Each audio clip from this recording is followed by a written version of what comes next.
What's up everyone, Jared with an I here, and this channel is all about helping you grow and evolve your creative knowledge in the realm of wedding filmmaking. So if you're into that sort of thing, be sure to hit that like button, and it would mean a lot if you consider subscribing as well.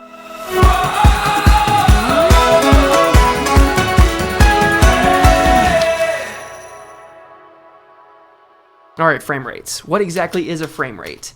More widely referred to as FPS or frames per second, this is a term in the filmmaking world that determines how many still images will compose a single second of a moving image. So let's say we took this extremely attractive frame of myself and went frame by frame until we had 24 frames.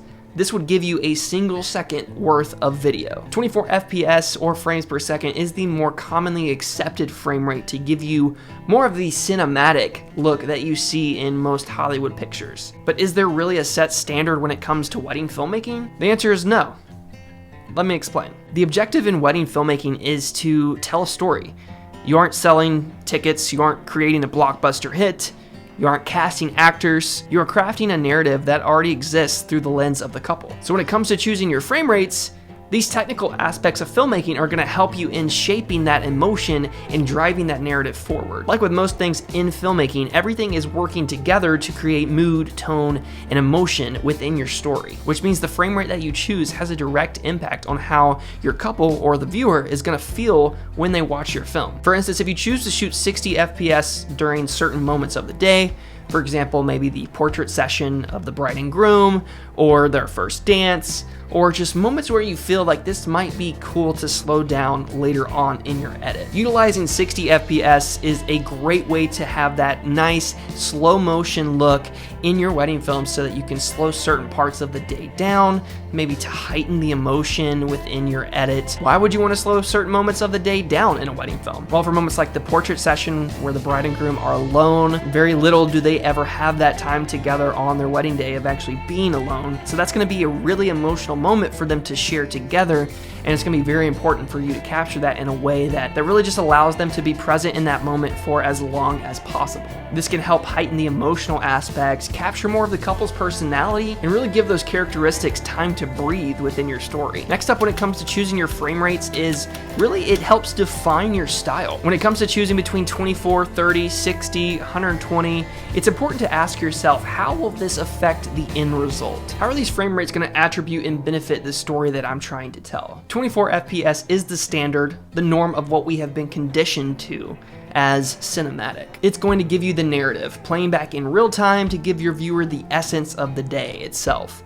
The feelings of being immersed and engaged all come from what we see in 24 FPS. So 30 and 60 FPS have different benefits. They both can be slowed down in post, not only to heighten the emotion of your story, but also to help disguise any shakes or bumps or micro jitters that may have happened during filming, which is a great tool to use and keep in mind, especially on the wedding day if you plan on doing a lot of handheld work. So I've seen a lot of wedding films that utilize 60 FPS and 120, but the problem that I see is they often just use this for every single clip where they're slowing down the entire wedding day and they're utilizing A-roll, speeches, ceremony audio, vows, letters, things like that to drive their narrative.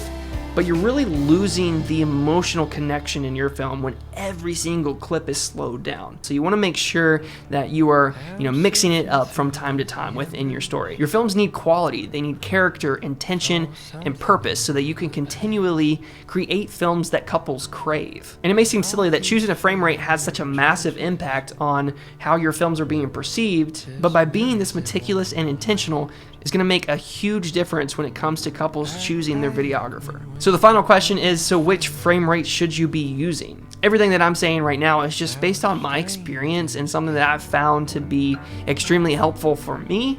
So hopefully, this can in turn be helpful for you. Each frame rate has its purpose and should be utilized in different segments of the day to have that desired effect that you are going for. If your style evokes intimacy and vulnerability, you may want to show the realness of those qualities by filming in 24 FPS to give your viewers a genuine connection of what's unfolding on screen. Maybe your style is a mix between cinematic and documentary.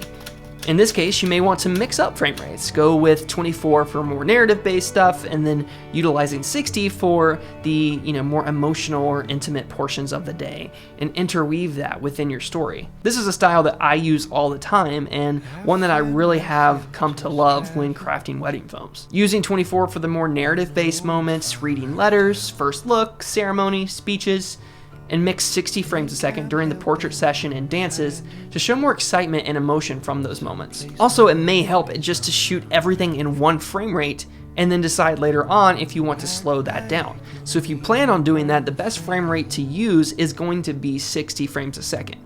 You can shoot everything in 60 frames a second and then come back in your editor and still create a mixed narrative that still resembles 24, because your couple's not going to know the difference between 24 and 60. It's also going to help you when it comes to making decisions within your edit, whether if this part of the day needs to be slowed down, or if I need to cover up some sins through some hand jitters, whatever happened in that particular moment.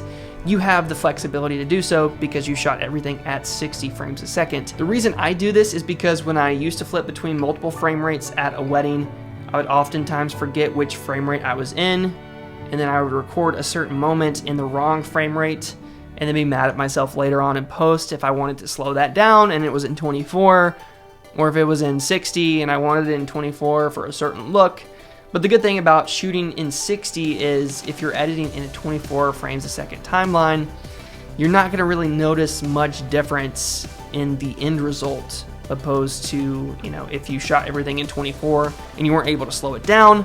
If you tried slowing down 24 frames a second, then you would notice like it's all choppy and it doesn't look right. It helped me sync everything up and pluralize, because if you sometimes mix frame rates and pluralize, they don't like that. So having everything unified is just another way to speed up my workflow and make things a lot simpler.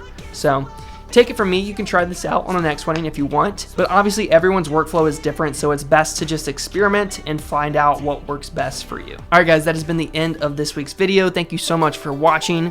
Hopefully you found this video helpful or valuable in some way. If you did, be sure to hit that like button, subscribe, leave us a comment, and until next time, keep creating and telling beautiful stories. Peace.